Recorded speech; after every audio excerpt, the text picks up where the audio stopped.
Hi, it's me again with Corel Draw Tips and Tricks. And I had somebody send me an email trying to do something like this, like a starburst pattern. And there's a lot more you could do with it. We're going to make a second one, and we're going to make it a little thinner lines. I'm going to hit P and put our cross in the center of the page. I'm going to take that and I'm going to contour to the outside 1.5. I'm going to go ahead and delete or break contour apart.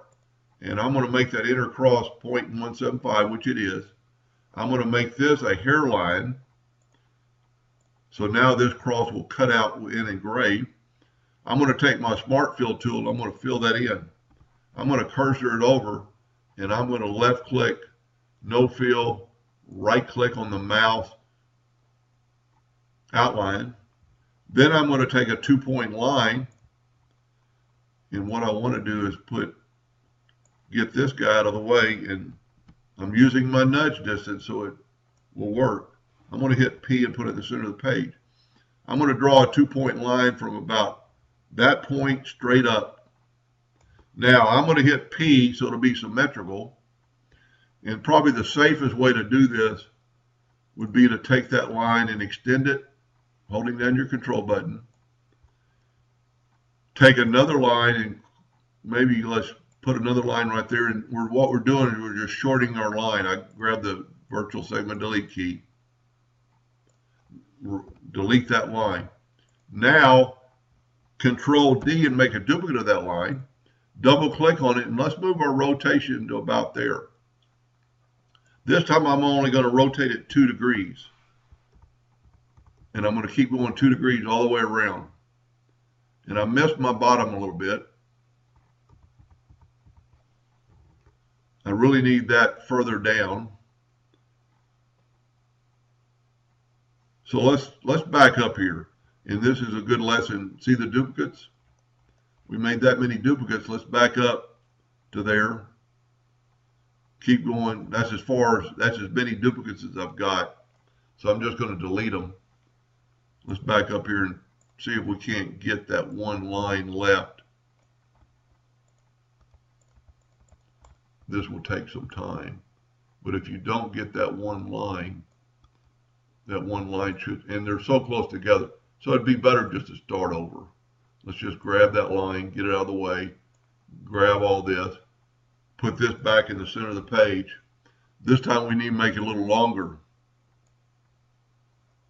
and then move it to the top by grabbing the X, holding down the control button, because we want to make sure it gets to the bottom this time. I don't think there's any fear of this line rotating around. So we're going to Control D and make a duplicate, click on it, move our rotation about there. This time I'm only going to rotate it 2 degrees again. And let's see if we can't get, I'm still short, but we can fix that. Now remember that our nudge factor is set on 2 inches. Let's change it to a 1/4 inch. Let's zoom in here a little bit and grab our cross and nudge it up 2 inches back, or 1/2 inch. So we're good to go. And really we didn't have to do that. Let's change it back to 2.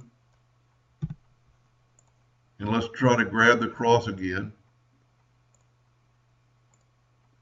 I'm going to have to zoom in, grab just the cross, and move it out of the way. Then, let's move this thing completely out of the way. Grab this and Control G to group it together. Go up to Arrange, Power Clip, Place Inside Frame, and just hit your arrow on that border. That looks a lot better than the first one. Now I'm going to left click no outline. I hope I didn't move my cross.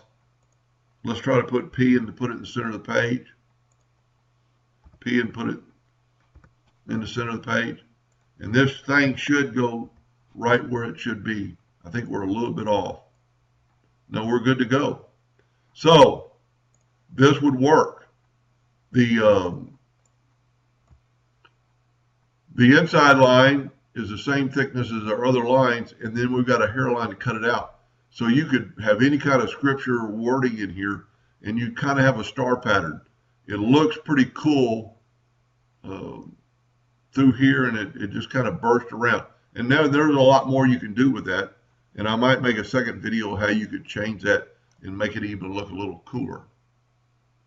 Anyway, I hope that helped a little bit. Thank you for watching.